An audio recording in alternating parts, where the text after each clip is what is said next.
네, 우리가 수요일마다 언약으로 한눈에 보는 구약 성경이라는 주제로 지금 말씀을 나누고 있습니다. 7주 동안 구약 성경에 기록된 언약에 대해서 우리가 나누고 있는데, 오늘 이제 6번째 시간이어서 이제 오늘 하고 나면 한 주만 남겨놓게 됩니다. 우리가 지난주 이제 앞에 거를 다 기억하기는 어렵다고 하더라도 지난주에 어떤 언약을 우리가 나눴는지 혹시 기억하시나요? 네. 우리 오전 시간에 이제 실버 세대들이 그 말씀을 들을 때는 굉장히 많이 나왔거든요. 시내산 언약, 모세 언약이라고도 하는 시내산 언약을 우리가 지난주에 한번 함께 나눴습니다. 하나님께서 먼저 하나님 나라를 세우시기 위해서 아브라함을 부르셨잖아요. 그리고 아브라함과 언약을 맺으셨습니다. 아브라함에게 하나님께서 약속하신 것들이 몇 가지 있었는데, 아브라함에게 창대한 이름을 주시겠다 약속하셨고, 또 후손을 주셔서 큰 민족을 이루게 하시겠다 약속하시고, 또 땅을 주시겠다, 약속의 땅 가나안을 주시겠다, 그리고 복을 주시겠다, 그리고 그 아브라함과 그의 후손을 통해 열방의 모든 민족들이 복을 누리게 하시겠다고 약속하셨고, 하나님께서 그 약속을 하나하나 다 이루셨습니다. 아브라함에게 후손을 주셔서 큰 민족을 이루게 하셨잖아요. 이스라엘이라는 민족을 이루게 하셨습니다. 그리고 그 애굽이라는 강대국 아래에서 압제당하고 있던 이스라엘 백성들을 하나님께서 이끌어내셔서 모세라는 지도자를 세우시고 이끌어내셔서 약속하신 대로 약속의 땅 가나안으로 이끌어 가셨습니다. 그리고 이스라엘 백성들이 광야를 지나서 시내산에 이르렀을 때 하나님께서 그 이스라엘 민족과 이제 언약을 맺으신 내용이 우리가 지난주에 함께 나눴던 시내산 언약이었습니다. 하나님은, 여호와는 그들의 하나님이 되고 그들은 하나님의 백성이 되는, 그리고 하나님께서는 하나님의 백성이라면, 하나님이 세상으로부터 구별해낸 특별한 소유라면 거룩한 백성, 제사장 나라의 정체성을 가지고 그 사명을 가지고 살아야 된다라고 말씀하셨고, 거룩한 백성, 제사장 나라로 살아가기 위해 율법을 이스라엘 백성들에게 주셨죠. 그리고 그 백성들과 함께 동행하시기 위해서 성막을 주셨습니다. 그게 이제 우리가 지난주에 함께 나눴던 시내산 언약의 내용입니다. 이스라엘 백성들에게는 모든 것이 다 주어졌어요. 하나님께서 그들을 부르셔서 하나님의 백성 삼으셨고, 언약도 맺으셨고, 그들이 어떻게 살아야 할지도 율법을 통해서 자세하게 다 가르쳐 주셨고, 그들을 이제 약속의 땅에 들어가게 하십니다. 그러면 이스라엘 백성들에게 앞으로 남은 인생은 어떤 인생이에요? 그 하나님이 주신 그 젖과 꿀이 흐르는 땅에서 하나님과 동행하면서 하나님이 주신 율법을 따라 거룩한 백성으로 살아가고, 그 하나님의 통치 아래에서 하나님이 주시는 복과 안식을 누리면서 사는 거죠. 오래오래 행복하게 사는 겁니다. 그리고 그들이 세상과는 다르고 하나님과 닮은 모습으로 살아가는 것을 보고 열방의 모든 민족이 여호와께로 돌아오는 그 제사장 나라의 사명을 감당하면서 살면 됐습니다. 그게 이스라엘에게 하나님께서 기대하신 삶이고 그들이 살아가야 할 인생이었어요. 그런데 우리가 알다시피 이스라엘 백성들이 그렇게 하지 못했죠. 계속해서 하나님의 율법을 어기고 하나님 앞에 범죄하고 심지어 우상을 숭배하고 그런 일들이 계속됐습니다. 우리가 지난주에 시내산 언약에 대해서 나누면서 시내산 언약은 쌍방적인 언약이고 조건적인 언약이라고 했어요. 하나님 앞에 순종하면 복을 받고 불순종하면 저주를 받는 그런 언약이었습니다. 신명기의 그 내용들이 아주 세세하게 기록되어 있잖아요. 그렇기 때문에 이스라엘 백성들이 계속해서 하나님 앞에 죄를 지을 때마다 징계를 받습니다. 하나님께서 다른 민족을 보내셔서 이스라엘 백성이 압제를 당하게 하시고, 그들이 고통 가운데서 부르짖고 죄를 뉘우치시면 하나님이 세우신 구원자 사사를 세우셔서 그 백성들을 구원하셨다가, 또 그들이 그동안 그 고통받고 징계받았던 걸 잊어버리고 또 범죄할 때가 되면 또 이스라엘 백성들을 징계하시고, 이게 계속해서 반복됩니다. 그리고 이제 이 사사 시대가 이스라엘 백성들이 왕이 없으므로 자기의 소견에 옳은 대로 행하던 이 사사 시대가 다 끝나고 이스라엘이 왕정 국가가 되었을 무렵에 하나님께서 이스라엘의 이대 왕인 다윗과 아주 중요한 언약을 또 맺으십니다. 그 언약이 바로 다윗 언약이에요. 다윗 언약. 그래서 오늘 우리가 살펴볼 내용은, 6번째 시간에 살펴볼 내용은 바로 이 다윗 언약에 대한 내용입니다. 첫째 주에 창조 명령에 대해서 나눴고요. 둘째 주에 노아 언약, 그리고 아브라함 언약, 그리고 시내산 언약. 뭘 빼먹었네요? 원복음을 빼먹었군요. 창조 명령, 원복음, 노아 언약, 그리고 아브라함 언약, 시내산 언약, 그리고 오늘 다윗 언약을 우리가 이제 살펴보게 될 겁니다. 다윗 언약은 오늘 우리가 읽은 이 사무엘하 7장에 기록되어 있어요. 그런데 이 사무엘하 7장의 다윗 언약을 우리가 잘 이해하기 위해서는 사무엘서 전체가 이야기하고 있는 흐름을 좀 알 필요가 있습니다. 그래서 먼저는 사무엘서 전체의 메시지를 한번 살펴보려고 합니다. 그 사무엘서 전체의 메시지를 볼 때 첫 번째로 우리가 살펴볼 게 이제 사무엘상이 처음 시작할 때 나오는 한나의 노래입니다. 한나의 노래. 사사 시대가 끝나고 이제 사무엘서가 시작되면서 제일 먼저 등장하는 인물은 사무엘도 아니고 다윗도 아니고 한나라는 여인이에요. 한나라는 여인. 아이를 갖지 못하는 한나라는 여인입니다. 이 한나라는 여인이 여호와 앞에 자신의 심정을 통하면서 자신의 모든 것들을 다 쏟아놓고 하나님 앞에 기도합니다. 그래서 하나님께서 그 기도를 들으시고 그 여인에게 아들을 주시는데 그 아들이 사무엘이죠. 사무엘. 이 사무엘은 이스라엘의 왕들을 세울 선지자였습니다. 그리고 이 사무엘의 어머니인 한나가 사무엘을 낳은 후에 하나님 앞에 감사와 기쁨과 영광을 돌리면서 찬양하는 내용이 바로 사무엘상 2장에 기록되어 있는 한나의 노래거든요. 그런데 이 한나의 노래는 단지 그냥 한나 개인의 고백에서 끝나는 것이 아니라 사무엘서 전체를 관통하는, 사무엘서를 어떻게 읽어야 하는지의 그 관점을 제시하는 아주 중요한 노래예요. 사무엘상 2장 2절에는 이렇게 기록이 되어 있습니다. 여호와와 같이 거룩하신 이가 없으시니 주밖에 다른 이가 없고 우리 하나님 같은 반석도 없으심입니다. 이 고백을 먼저 합니다. 여호와 외에 주밖에는 이런 분이 없습니다. 고백해요. 그리고 3절에서 뭐라고 고백하냐면 심히 교만한 말을 다시 하지 말며 오만한 말을 너희 입에서 내지 말지어다, 이렇게 얘기합니다. 그러니까 이 사무엘서를 시작하면서 던져지는 중요한 메시지가 뭐냐면 여호와 같은 분은 없고 그 하나님 앞에 결코 교만해서는 안 된다, 겸손해야 한다 라고 말하는 것이죠. 그리고 2장 7절을 한번 볼까요? 우리가 아주 잘 아는 말씀이죠. 여호와는 가난하게도 하시고 부하게도 하시며 낮추기도 하시고 높이기도 하시는도다. 그 밖에도 여러 가지를 이야기해줘. 죽이기도 하시고 살리기도 하신다.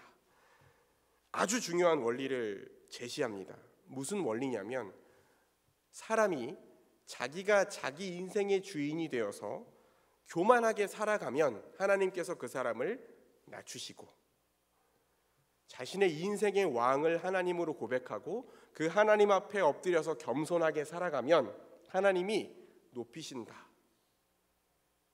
이 원리가 사무엘서 전체를 관통하는 주제예요. 그리고 이 처음에 아들을 주신 기쁨으로 노래했던 이 한나의 노래가 10절에 가서는 어떤 이야기가 나오냐면요, 하나님께서 기름 부음 받은 자, 뒷부분을 보면 10절 뒷부분을 보면 자기 왕에게 힘을 주시며 자기의 기름 부음을 받은 자의 뿔을 높이시리로다, 이렇게 고백합니다. 개인의 고백에서 어떤 고백으로 넘어가는 거냐면 이스라엘의 왕에 대한 이야기로 한나의 노래가 바뀌게 됩니다. 그래서 정리하면 이 사무엘서가 처음 시작하면서 등장하는 한나의 노래는요, 우리가 사무엘서를 읽을 때 어떤 관점으로 지금 사무엘서를 읽으라고 이야기하는 거냐면 이스라엘의 왕이 세워져야 할 텐데 그 이스라엘의 왕 중에 누가 여호와 앞에서 겸손하고 신실한 왕인가를 보는 관점으로 사무엘서를 읽어 나가라는 것입니다. 누가 자기가 스스로 자기 삶의 주인이 돼서 마음대로 살아가는 교만한 왕인가? 누가 여호와를 왕으로 인정하며 그 앞에서 겸손히 여호와를 의지하고 순종하는 신실한 왕인가? 그것을 바라보는 관점으로 사무엘서를 읽어 나가라는 것입니다.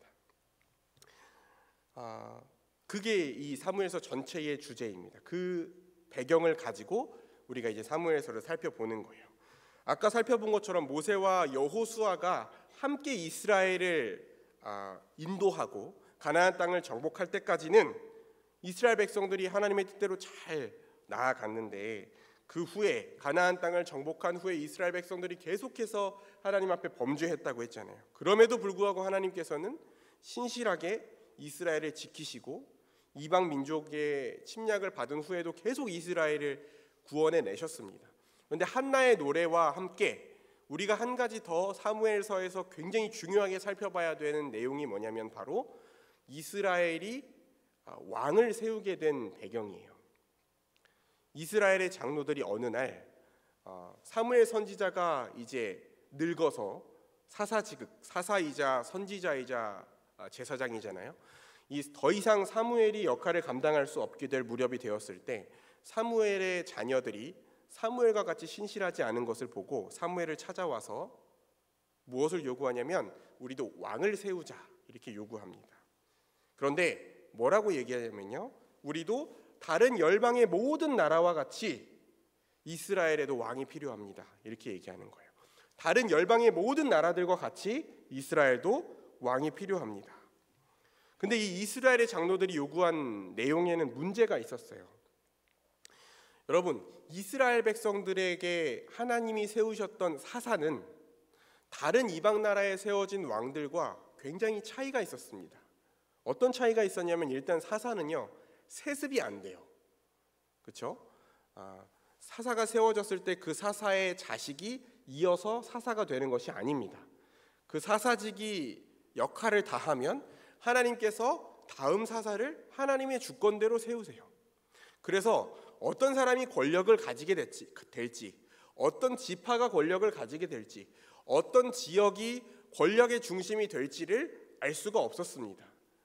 그렇기 때문에 계속해서 하나님을 왕으로 인정하고 하나님을 바라보고 하나님을 의지할 수 있는 시스템이 됐었던 거죠. 그런데 그 주변에 있었던 가나안의 다른 이방 나라들은 그렇지가 않았습니다. 우리가 일반적으로 알고 있는 그런 왕을 세워놓고 그 왕을 모든 백성들이 그 왕 한 명을 섬기고 그 왕이라는 직위가 계속해서 세습되고, 그래서 그 권력이 집중돼서 그 권력을 남용하고 백성들을 착취하는 그런 일들이 발생했던 거예요.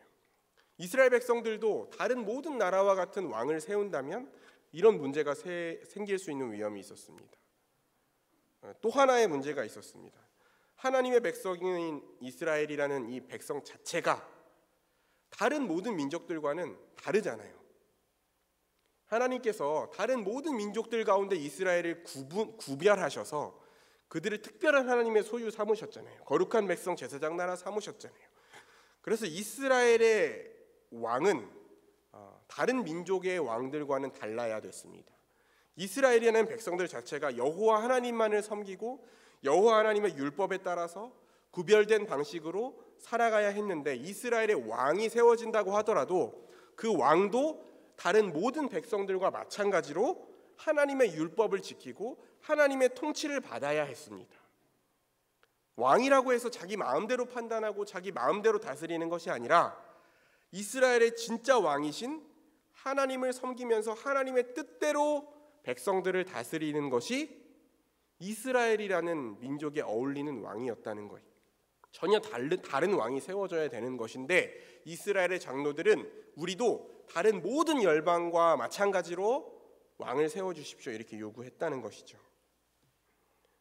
이런 요구는요, 하나님의 통치를 거부하고 인간 왕에게 통치권을 주자고 얘기하는 거나 마찬가지였어요. 하나님의 개입, 하나님의 주권을 약화시키는 결정이었습니다. 그래서 하나님께서 사무엘 선지자에게, 낙심해 있는 사무엘 선지자에게 저들이 너를 버린 것이 아니라 나를 버렸다, 하나님이 그렇게 말씀하실 정도였습니다. 근데 하나님께서 이스라엘의 왕을 세우는 것을 허락하셨어요. 왜냐하면 하나님의 그 구원 계획 안에 하나님이 인간 왕을 세우는 것을 계획하고 계셨기 때문에 그 왕을 허락하셨습니다. 그렇지만 이스라엘 장로들이 요구한 것과 같은 그런 다른 나라의 열방의 왕들과 같은 그런 왕을 세울 수는 없었어요. 그래서 하나님께서 분명하게 왕의 제도를 백성들에게 가르치셨습니다. 그리고 이제 드디어 왕정 시대가 시작됩니다. 이스라엘이 왕을 세우게 돼요. 그 첫 번째 왕이 바로 사울이었습니다. 사울. 하나님이 첫 번째 왕으로 사울을 선택하셨고 그 사울을 사무엘에게로 이끄셔서 사무엘이 사울에게 왕으로 기름 붓게 하셨어요. 그리고 이제 우리는 이 왕이 세워질 때마다 뭘 봐야 됩니까? 아까 한나의 노래대로 이 왕이 여호와 하나님을 경외하는 겸손한 왕인지, 아니면 자기 자신이 인생의 주인이 되어서 자기 마음대로 살아가려고 하는 교만한 왕인지, 그 관점으로 우리가 살펴봐야 되는 것이죠. 사울은요, 사실 이스라엘의 백성들, 이스라엘의 장로들이 원했던 대로 다른 모든 이방 나라의 왕들처럼 전쟁에 앞서 나가서 그 다른 나라의 민족과 싸워 이기고 자신들을 힘으로 지킬 수 있는 군사적이고 정치적인 인간 왕의 모습에 굉장히 어울리는 사람이었습니다. 사울의 모습을 보면 굉장히 키가 크다고 묘사가 되어 있잖아요, 그렇죠? 다른 이스라엘 백성들의 평균 키보다 훨씬 더 키가 컸고 모든 이스라엘 중에서 준수한 자였다, 그런 묘사가 되어 있어요. 전쟁에 앞서 나가서 싸울 만한 정치적 군사적 지도자에 어울리는 외모를 가지고 있었습니다. 그리고 실제로 왕을 시켜봤더니 잘해요. 여호와의 영을 받아서 나가 싸워서 전쟁에서 계속해서 승리하는 모습을 사울이 보여줍니다. 사울의 인기가 날이 갈수록 높아지고 백성들이 사울을 잘 따라갑니다. 그런데 이제 결정적으로 사울이 실수하는 장면들이 나오기 시작하죠. 사울은 사람의 눈으로 볼 때는 정말 군사적으로 정치적으로 정말 훌륭한 왕인 것처럼 보였지만, 사람의 눈으로 볼 때는 전쟁에서 승리하고 이스라엘을 강대국으로 만들 왕처럼 보였지만, 하나님의 눈에는 그렇지 않았어요. 여호와의 왕권을 인정하지 않고 하나님의 명령보다 자신의 판단을 앞세웠습니다. 하나님이 기다리라고 하셨지만 자신이 먼저 판단해서 제사를 드리고, 하나님께서 진멸하라고 하신 가축들을 자기의 판단대로 살려서 돌아왔어요. 그리고 사람들 앞에서 자신을 높이기 위해서 하나님의 명령에 불순종했습니다. 그래서 결국 하나님께 버림을 받았어요. 하나님이 보시기에 적합한 왕이 아니었습니다. 그리고 두 번째 왕을 이제 세우게 됩니다. 하나님께서 사울 대신 다윗에게 기름을 부으시죠. 그리고 이 사무엘 선지자가 다윗을 찾아서 그 이새의 집에 갔을 때, 다윗의 아버지 이새의 집에 갔을 때 여호와께서 중요한 말씀을 하시잖아요. 내가 보는 것은 사람과 같지 아니하니 사람은 외모를 보거니와 나 여호와는 중심을 보느니라 라고 말씀하십니다. 그리고 그 8명의 아들 중에서 가장 작은 자, 우리 번역 성경에는 막내라고 나와 있는데 그 직역을 한 표현으로는 가장 작은 자였던 다윗을 하나님께서 선택하셨어요. 마치 사울처럼 키가 크고 멋있고 준수해 보이고 전쟁터에 나가서 승리할 것처럼 보이는, 사람의 눈에 보기에 사람의 관점으로 봤을 때 군사적 정치적 지도자로 적합해 보이는 형들을 다 지나치시고 작고 어린아이와 같은 아름답게 생긴 그 다윗을 하나님께서 선택하셨습니다. 그리고 다윗은 사무엘 선지자에게 왕으로 기름 부음을 받긴 했는데 왕으로 바로 세워지지 못해요. 왜냐하면 사울이 여전히 살아 있었기 때문에, 사울이 여전히 왕위에 있었기 때문에. 아주 오랜 시간 동안 다윗은 사울로부터 생명의 위협을 받으면서 쫓겨다닙니다.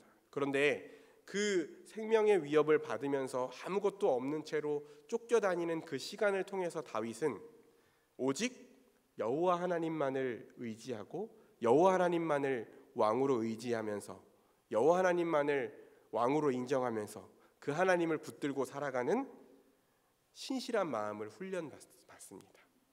그 기간이 다윗의 중심을 하나님께서 세우시는 기간이었어요. 이런 배경 속에서 다윗이 왕이 되었고 이제 우리가 다윗 언약을 살펴보는 거예요. 하나님께서 다윗에게 이렇게 여호와를 경외하고 겸손한 다윗에게 하나님께서 어떤 약속을 주셨는가? 다윗이 여부스 족속, 가나안 땅에 있었던 여부스 족속을 물리치고 그들이 살고 있던 땅을 점령해서 자신의 왕궁을 세웁니다. 그곳이 바로 예루살렘이었어요. 그 예루살렘을 차지하고 그곳에 다윗의 궁전을 짓습니다. 다윗의 궁전을 다 지었고 이제 하나님께서 그 수많은 민족들과의 전쟁에서 다윗이 승승장구하게 하셔서 어느 정도 이제 다윗이 안정을 누릴 수 있는 상황이 되었어요.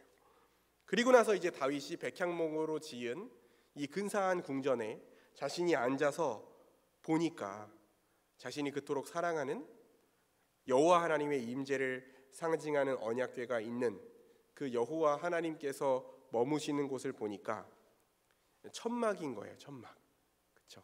성막을 만들었잖아요. 이스라엘 백성들이 광야를 이동하기 위해서 빨리 해체하고 빨리 다시 세우기 위해서 천막 형태로 여호와 하나님께서 성막을 짓게 하셨잖아요.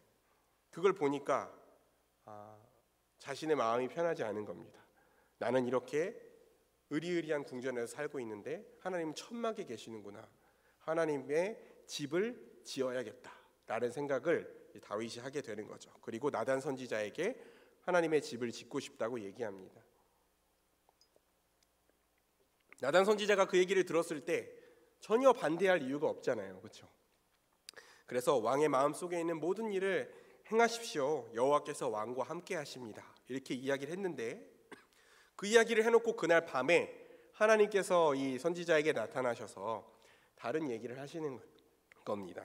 뭐라고 말씀하시냐면 내가 출애굽하던 날부터 지금까지 광야를 지나서 가나안 땅으로 인도하셔서 이 날에 이르기까지 내가 항상 이 천막 안에서도 이스라엘 백성과 동행했고 그리고 한 번도 백향목으로 된 집을 지으라고 내가 이야기한 적이 없다. 하나님 그렇게 말씀하시면서 뭐라고 말씀하시냐면 내가 다윗의 집을 짓겠다. 내가 다윗의 이름을 위하여 집을 건축하겠다. 하나님께서 그렇게 말씀하세요. 하나님께서 다윗의 집을 지으시겠다. 이게 바로 다윗 언약입니다. 다윗 언약. 다윗은요 똑같은 집이라는 말을 하면서 뭘 생각했어요? 건물을 생각했어요. 건물을. 다윗은 하나님 제가 집 지어드릴게요. 성전 지어드릴게요. 이렇게 이야기했는데 하나님께서는 똑같은 집이라는 말을 사용하시면서 다윗의 가문, 다윗의 왕조를 말씀하셨습니다. 하나님께서 내가 너의 가문, 내가 너의 왕조를 견고하게 세우겠다. 하나님께서 그렇게 약속해 주셨어요. 아브라함에게 여러 가지를 약속해 주셨던 것처럼 다윗에게도 여러 가지를 약속해 주시는데 그 첫 번째가 뭐냐면 다윗의 이름을 위대하게 하시겠다라는 것입니다. 다윗의 이름을 위대하게 하시겠다. 사무엘하 7장 9절을 한번 볼까요?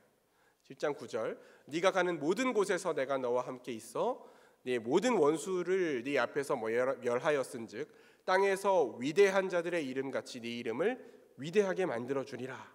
하나님께서 다윗에게 위대한 이름을 약속해 주셨어요. 아브라함의 이름을 창대하시게 하시겠다라는 그 언약의 연장선에 있습니다.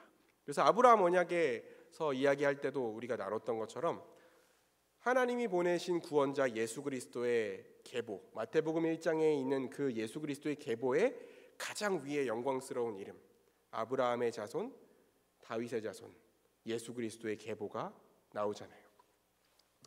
그 다음에 하나님께서 한 장소를 택하시겠다 이렇게 말씀하십니다. 이 땅에 관한 약속을 또 하시는 거예요.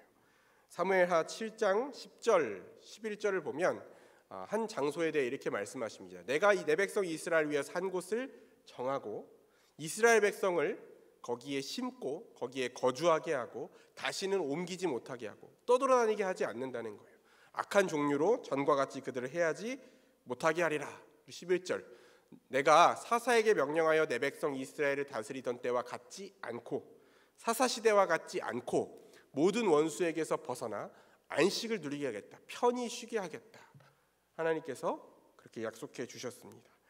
하나님이 정하신 그 장소, 하나님이 약속하신 그 장소를 멸하지 않게 하시겠다, 지키겠다라는 말씀을 주셨어요. 1차적으로는 하나님의 성전, 하나님의 언약궤가 있었던 예루살렘 성을 의미합니다. 이 예루살렘 성이 이스라엘 백성들이 예배하는 중앙 성소가 될 겁니다. 예수 그리스도가 오기 전까지 이곳이 이제 거룩한 하나님이 머무시는 성전의 장소가 돼요. 그리고 세 번째로 약속하신 것이 아브라함에게 약속하셨던 것 같이 또 후손을 약속하십니다. 씨를 약속하세요. 사무엘하 7장 12절을 보면 내 수완이 차서 내 조상들과 함께 누울 때 내가 네 몸에서 날 내 씨를 내 뒤에 세워 그 나라를 견고하게 하리라. 이렇게 말씀하세요. 여자의 후손을 통해서 구원하시겠다고 하신 약속이 아브라함의 후손을 통해서 구원하시겠다는 약속으로 이어지고 그 약속이 또 다윗의 후손을 통해서 구원하시겠다는 약속으로 이어지는 것입니다. 그리고 하나님께서 또 영원한 왕위를 약속하세요. 아까 다윗의 집이 곧 왕조, 왕위를 이야기하는 거라고 했잖아요. 다윗의 후손이 사무엘하 7장 13절을 한번 보겠습니다. 13절에 그는 내 이름을 위하여 집을 건축할 것이요, 솔로몬을 얘기하는 거예요. 나는 그의 나라 왕위를 영원히 견고하게 하리라. 다윗의 왕위가 영원히 견고하게 하실 것이라고 하나님께서 약속하시는 거예요. 여러분, 여기서 다윗의 후손이라는 것은 다윗을 이어서 이스라엘의 왕이 되는 그 솔로몬으로부터 이어지는 다윗 왕조를 말합니다. 그리고 이 다윗 왕조의 끝에, 다윗의 후손의 끝에 영원한 왕이신 예수 그리스도, 영원한 왕이신 예수 그리스도께서 오셔서 영원한 나라, 영원한 하나님 나라를 세우시는 것으로 이 다윗 언약이 성취됩니다. 그리고 마지막으로 다섯 번째, 하나님께서 또 뭘 약속해 주시냐면 아버지와 아들의 관계를 약속해 주세요. 사무엘하 7장 14절 15절을 한번 보겠습니다. 14절에 이렇게 얘기하세요. 나는 그에게, 다윗의 후손에게 아버지가 되고 그는 내게 아들이 되리니 그가 만일 죄를 범하면 내가 사람의 매와 인생의 채찍으로 징계하려니와. 15절 보겠습니다. 내가 네 앞에서 물러나게 한 사울에게서 내 은총을 빼앗은 것처럼 그에게서 빼앗지는 않겠다. 이렇게 말씀하십니다.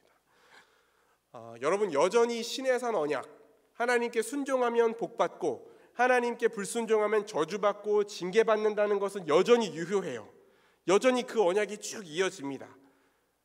다윗의 후손이라고 하더라도 범죄하면 하나님이 징계하시겠다고 말씀하세요. 사람의 매와 인생의 채찍으로 징계하시겠다 이렇게 말씀하십니다. 그런데 다윗 언약은 거기에 하나님께서 똑같은 이 신의 산 언약에 무조건적인 은혜를 더하시는 거예요. 왜냐하면 여러분, 아들은 종과 달리 버리지 않기 때문에 그렇습니다. 하나님께서 징계하시고 그 아들을 결코 버리지 않으시고 다시 세우시겠다.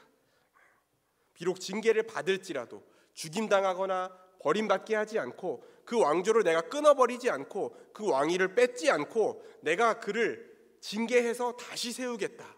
그리고 그 왕조가 영원히 이어지게 하겠다라고 하나님께서 약속해 주신 겁니다. 이게 하나님께서 다윗에게 하신 약속, 다윗 언약이에요. 아브라함 언약과 신의 산 언약이 더 발전되어서 영원한 왕조, 영원한 나라, 영원한 왕을 세우시겠다는 약속. 이게 다윗 언약의 내용입니다. 그리고 하나님께서 약속대로 그 다윗 언약을 모두 다 성취하셨어요. 다윗의 후손이자 진정한 하나님의 아들이신 예수 그리스도를 이 땅에 보내심으로 하나님께서 이 다윗 언약을 이루셨습니다. 그 예수 그리스도를 통해서 영원한 나라, 영원한 하나님 나라를 이 땅에 가져오셨고 예수님을 왕으로 고백하는, 예수님을 주로 고백하는 저와 여러분을 그 하나님 나라의 그 영원한 나라의 백성으로 삼아 주셨습니다. 그 하나님 나라를 상속받을 하나님의 아들로 저와 여러분을 삼아 주셨어요. 그리고 또 진정한 성전이신 예수 그리스도 안에 우리가 있으면 하나님께서 세우신 그 한 곳, 진정한 성전이신 참된 성전이신 예수 그리스도 안에 우리가 있으면 결코 망하지 않는 음부의 권세가 이기지 못하는 교회로, 주님의 교회로 저와 여러분을 세워주셨습니다. 하나님께서 다윗과 맺으신 그 언약을 하나도 버리지 않으시고 하나도 잊지 않으시고 그리스도 안에서 모두 다 이루어 주셨습니다. 오늘 우리가 나눈 이 말씀을 통해서 특별히 다윗과 이 사울의 모습을 돌아보면서 하나님께서 우리를 평가하시는 기준을 우리가 다시 한번 생각해 봤으면 좋겠습니다. 하나님은 우리의 키와 용모를 보지 않으시고 우리의 능력과 우리의 소유를 보지 않으신다고 말씀하셨어요. 나는 사람의 눈과 같지 않다. 사람들은 너희들의 가진 것, 너희들의 능력, 무엇을 잘하고 무엇을 이루었고 무엇을 얼마나 많이 했는지를 가지고 평가하지만 하나님은 그런 눈으로 사람의 관점과 다르고 사람의 눈으로 키와 용모로 판단하지 않으신다고 말씀하시면서 뭘 보신다고 말씀하십니까? 중심을 보신다고 말씀하시는데 그 중심, 그 마음이라는 게 뭐예요? 하나님을 경외하고 하나님을 진짜 왕으로 인정하는 겸손하고 신실한 마음. 내가 내 인생의 주인이 되어서 교만하게 살아가는 것이 아니라 정말 하나님 두려워하고 정말 하나님을 왕으로 인정하며 살아가는 그 신실한 백성들을 찾으신다는 사실을 기억할 수 있는 저와 여러분이 되시기를 바랍니다. 우리 자신의 모습을 살펴볼 때에 사람의 관점으로 판단하고 낭망하거나 혹은 교만해지거나 열등감에 빠지거나 교만함에 사로잡히는 것이 아니라 하나님의 관점으로 내가 정말 하나님을 왕으로 인정하는 신실한 자로 살아가고 있는지를 돌아보실 수 있었으면 좋겠어요. 그리고 이 다윗 언약을 이루신 하나님을 바라보면서 우리 주 예수 그리스도가 진정한 왕, 영원한 왕이 되신다는 사실을 마음속에 새길 수 있는 저와 여러분이 되시기를 주의 이름으로 축원합니다. 우리가 예수 그리스도를 왕으로 고백한다는 것, 예수 그리스도를 주로 고백한다는 건요, 그 명령에 철저하게 순종하기로 결단하고 고백하는 겁니다. 왕으로 인정하면서 불순종할 수는 없는 거예요. 불순종한다면 왕으로 인정하지 않는 것입니다. 우리가 우리 주 예수 그리스도, 우리 주 예수 그리스도라고 고백할 때, 우리의 왕 되신 예수 그리스도라고 고백할 때 이 다윗 언약을 기억하면서 영원한 왕, 영원한 나라의 통치자이신 예수 그리스도를 기억하면서 다시 한번 왕이신 예수 그리스도께 온전한 충성을 드리기로 결단하는 저와 여러분이 되시기를 주의 이름으로 축원합니다. 같이 기도하겠습니다. 하나님 아버지, 하나님께서 구약 시대에 하나님의 백성들을 향하여 어떻게 하나님 나라를 세우시고 어떻게 그 백성들을 구원하실 것인지를 언약을 통하여서 가르쳐 주시고 그 언약을 어떻게 신실하게 성취하셨는지를 우리가 말씀을 통해서 살펴보고 있습니다. 하나님, 우리가 다윗 언약과 사무엘서를 살펴보면서 사람의 관점이 아니라 하나님의 관점으로 우리 자신을 돌아볼 수 있게 하시며 특별히 예수 그리스도께서 진정한 왕이시며 영원한 왕이 되심을 믿음으로 바라봐서 그 왕 되신 예수 그리스도께 온전한 충성을 드리는 하나님의 신실한 백성으로 살아가기로 결단할 수 있는 믿음을 허락하여 주옵소서. 예수님 이름으로 기도합니다. 아멘.